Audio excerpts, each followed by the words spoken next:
Oke, kita lanjutkan lagi ceritanya. Nah, sekarang ini dunia yang berguncang di bawah bayang-bayang perang yang tak terelakkan lagi ya. Langit Elbaf yang dulu damai kini terkoyak oleh teriakan pertempuran dan dentuman senjata para raksasa. Im Sama sang penguasa abadi itu melayang di angkasa dengan senyuman dingin, mengamati kekacauan yang dia ciptakan. Sebuah panggung sempurna untuk menaklukkan dunia ketiga kan. Di tengah kegelapan itu satu nama bergema seperti harapan terakhir, yakni Sang Dewa Matahari Nika. Nah, di Marijoa sendiri, pasukan revolusi pimpinan Dragon itu menerobos pula ke pertahanan suci para Holy Knight. Sementara Sabo berhadapan langsung dengan beberapa Gorosei lainnya. Dokumen-dokumen Void Century yang selama berabad-abad disembunyikan akhirnya juga terkuak tuh, siap membongkar kebohongan yang membelenggu umat manusia sampai sekarang. Nah, sementara yang lainnya di Hachinosu, Katarina Devon tuh memperdaya dunia dengan menyamar sebagai Gorosei Saturnus, mengacaukan garis pertempuran antara angkatan laut dan juga bajak laut kan. Luffy dengan tawa khas tersebut itu melesat ke medan perang Elbaf dalam wujud gear kelimanya. Alam ini sendiri menyambut sang dewa matahari Elbaf itu. Di belakangnya Zoro, Sanji dan sekutu lainnya terkuat tuh bersiap menghadapi pasukan Im Sama ya. Pertempuran di tanah Elbaf itu benar-benar kacau balau nakama. Yos, ini menarik. Selamat datang teman-teman, kita akan bahas alur cerita prediksi ini dengan Mimin di sini. Joy Boy The Library of Nika. Let's go, kita mulai ceritanya.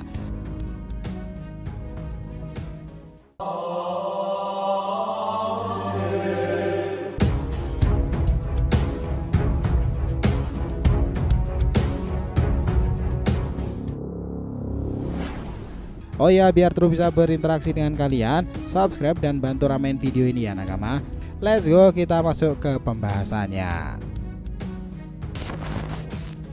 Nah, jadi itu nakama, pertempuran besar di dunia matahari semakin panas. Para prajurit raksasa dari berbagai desa berkumpul pula, bertempur bersama sebagian kru bajak laut topi jerami untuk melawan para raksasa iblis ciptaan Im Sama. Dari ketinggian Im Sama yang kini merasuki tubuh Gungo melayang sambil memantau segala kekacauan yang terjadi, mulai dari area sekolahan Walrus hingga ke desa-desa sekitarnya. Pandangan Im Sama pun tertuju pada sesuatu yang mencolok di kejauhan, sebuah pedang raksasa yang tertancap di pulau Elbafnya. Pedang ini bukan barang baru, memang kita pernah melihatnya ketika seluruh pulau Elbaf ditampilkan dalam satu panel. Ukurannya luar biasa besar loh, dan kini misteri asal usulnya makin serang benderang setelah Im Sama menyebut nama Nika.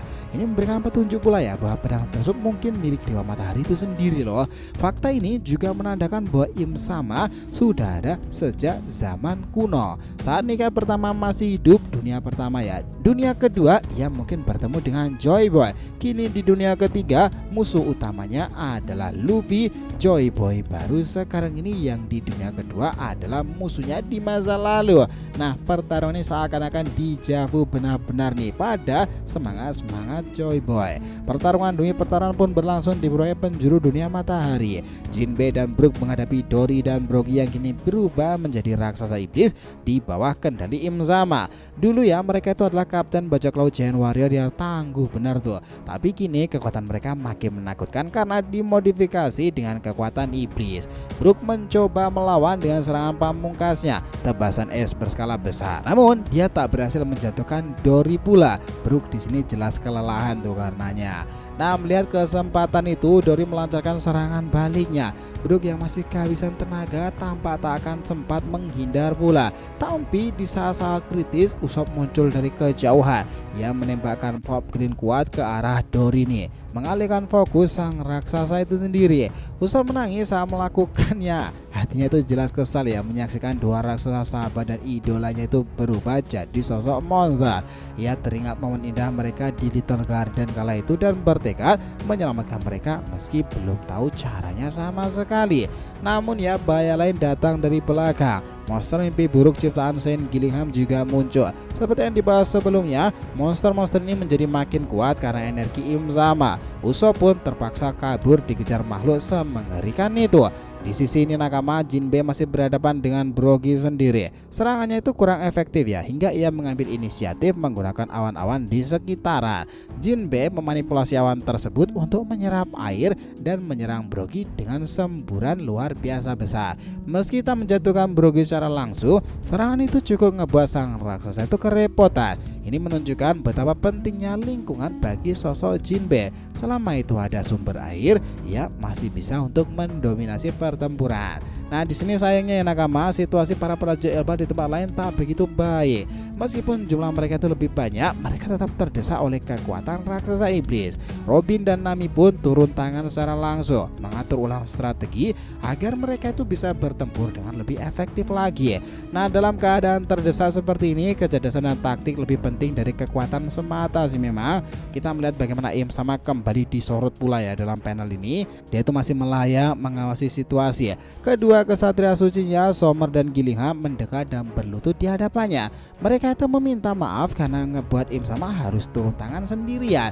Dengan penuh rasa hormat, Gillingham bertanya tentang kondisi di Marijoa, tempat tinggal para kaum naga langit Tenryubito. Im sama menjelaskan bahwa Marijoa kini tengah diserang oleh pasukan revolusioner. Dragon sendiri memimpin langsung serangan besar-besaran ini. Kekacauan pun juga pecah di sana. Nah, segala sesuatunya tuh kian merasa menarik ya nakama. Meskipun begitu, menurut Im sama, serangan itu hanyalah pembuka menuju perang yang lebih besar lagi. Karena itulah Im sama itu ingin mengamankan kekuatan Elbaf terlebih dahulu untuk memperkuat posisi pemerintahan dunia pusatnya. Ia paham betul bahwa keberpihakan Elbaf bisa menentukan hasil perang ini nanti, seperti ramalan yang sudah lama beredar pula. Sommer menilai situasi ini sudah hampir selesai. Elbaf akan jatuh ke tangan pemerintahan dunia. Mereka akan punya keunggulan besar dalam perang nih. Tapi Im sama memperingatkan agar mereka tidak lengah sama sekali. Ada seseorang yang belum menunjukkan jati dirinya itu. Orang itu adalah Monkey D. Luffy, putra dari Monkey D. Dragon. Im sama menaruh perhatian besar pada Luffy ya. Bagi Imu sendiri, Luffy adalah ancaman terbesar nih. Ia adalah Joy Boy baru, pewaris kekuatan Dewa Matahari Nika. Im sama tahu betul bahwa kekuatan Nika bisa mewujudkan apapun dari imajinasi. Sementara dirinya menggunakan buku dan lingkaran sihir untuk menciptakan apapun. Dua kekuatan ini berada di level yang sama nih. Ia ingin membunuh Luffy sebelum potensi maksimalnya itu terbangkitkan lagi. Nah, cerita langsung beralih ya ke Pulau Hachinosu sendiri. Pertempuran di sana itu makin kacau balau. Awalnya itu hanya antara bajak laut Akagami, bajak laut Kurohige, dan pasukan kecil angkatan laut di bawah pemerintahan Sengoku. Tapi kini angkatan laut itu mendatangkan armada besar dipimpin oleh Kizaru. Nah, di sini Kizaru itu juga ngebawa 3 serafim untuk ngebantu di sana ya. Namun ini justru jadi bumerang besar. Katarina Devon memanfaatkan kekacauan ini. Ia pernah menyentuh guru saya Saturnus di Pulau Egghead kala itu. Kini itu bisa meniru wujudnya dengan sempurna pula loh. Bahkan program kendali serafim pun masih aktif pula, membuat Devon dapat mengendalikan mereka dengan menyamar sebagai guru saya Saturnus. Situasi pun berubah jadi tak terkendali lagi kan. Setelah Devon berubah wujud menjadi guru saya Saturnus, dia langsung memanfaatkan otoritasan itu untuk mengambil alih kendali terhadap para serafim. Para serafim yang sebelumnya dikendalikan oleh angkatan laut kini justru mengikuti perintah dari Katarina Devon. Nah, di sini keadaan pun langsung berbalik pula nih. Bukan yang ngebantu pihak angkatan laut, serafim malah menyerang mereka balik. Hal itu mengejutkan semua pihak jelas, termasuk Kizaru dan juga armada besar yang dirinya bawa. Kizaru sadar ini adalah jebakan yang salah cerdas dari pihak Kurohige. Serangan yang awalnya mereka rancang untuk menguasai Hachinosu kini berubah menjadi mimpi buruk seketika. Devon yang kini menyamar sebagai Saturnus tampak dengan tenang memberikan perintah kepada para serafim untuk menghancurkan kapal-kapal milik marinir angkatan laut. Nah, sementara itu di tempat lain ya nakama, Van Augur memanfaatkan kekacauan ini untuk mengeksekusi rencana rahasia mereka. Dia bekerja sama dengan Ziryu, si manusia tembus pandang itu, untuk menyusup ke kapal utama Kizaru dan mencuri beberapa dokumen penting milik angkatan laut. Dokumen ini kabarnya berisi data-data strategis tentang lokasi rahasia senjata kuno dan informasi penting tentang Vegapunk pula ya nakama. Kita melihat bagaimana kekacauan terjadi. Namun di sisi lain, Sang dan sebagian kru Akagami mulai mundur dari pertempuran, bukan karena kalah, melainkan karena mereka punya misi lebih besar lagi. Sang tampaknya sudah mengetahui bahwa perang sesungguhnya belum dimulai.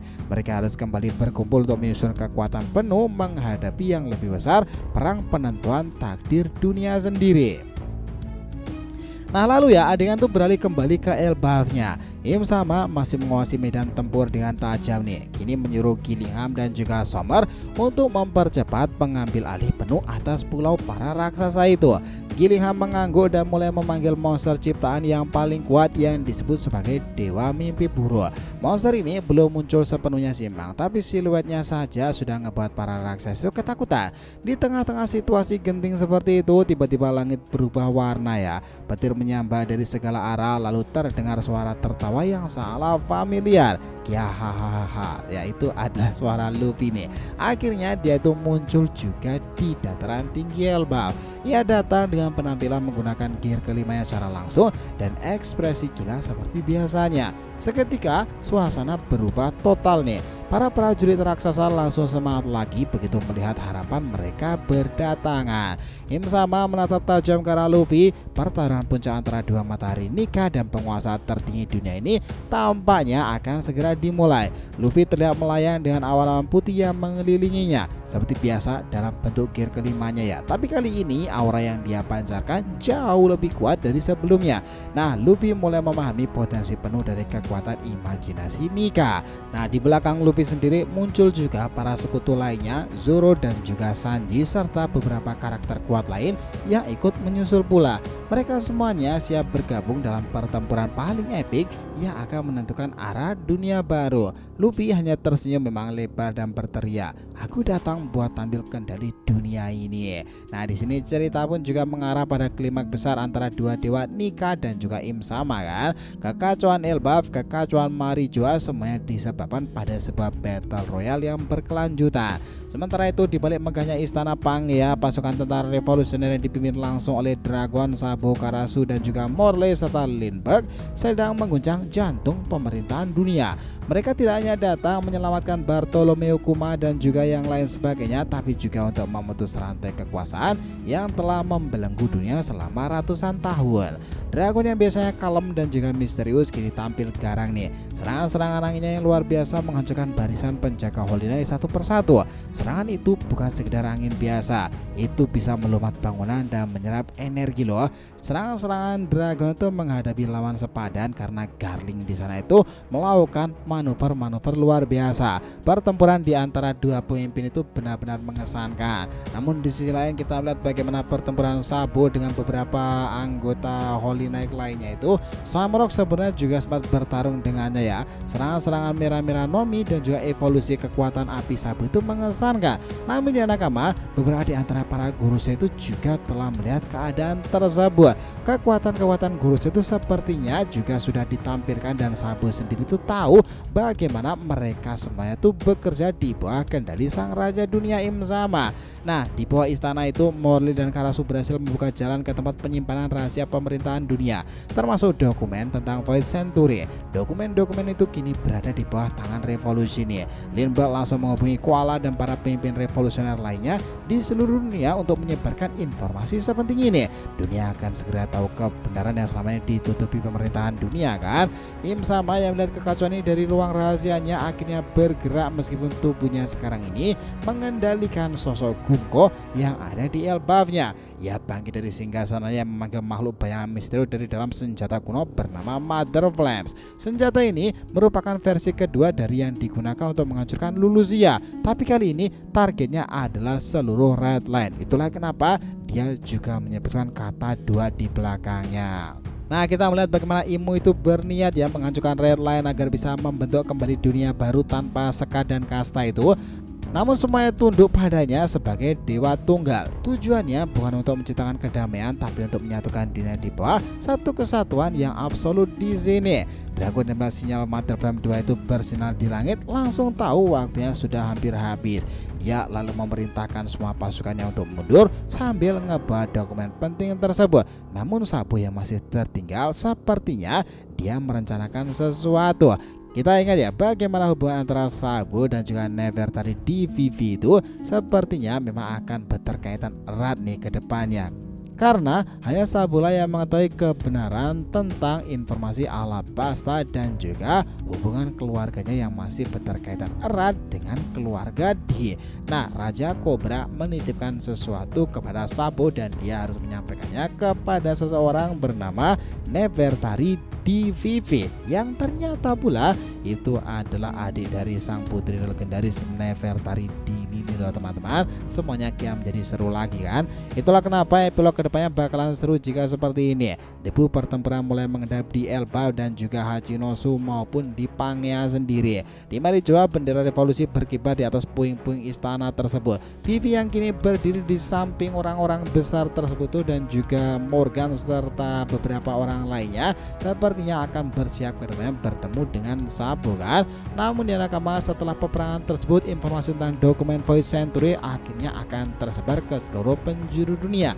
Memang ketika perang Elbaf Ragnarok itu berlangsung sudah sangat masuk akal ya jika informasi tentang Joy Boy Void Century dan juga informasi Clan D akan berkaitan dengan informasi sepenting lainnya pula tentang informasi mungkin klan dari Im Sama atau lain sebagainya. Tapi itu bakalan menarik jika semuanya terungkapkan satu persatu.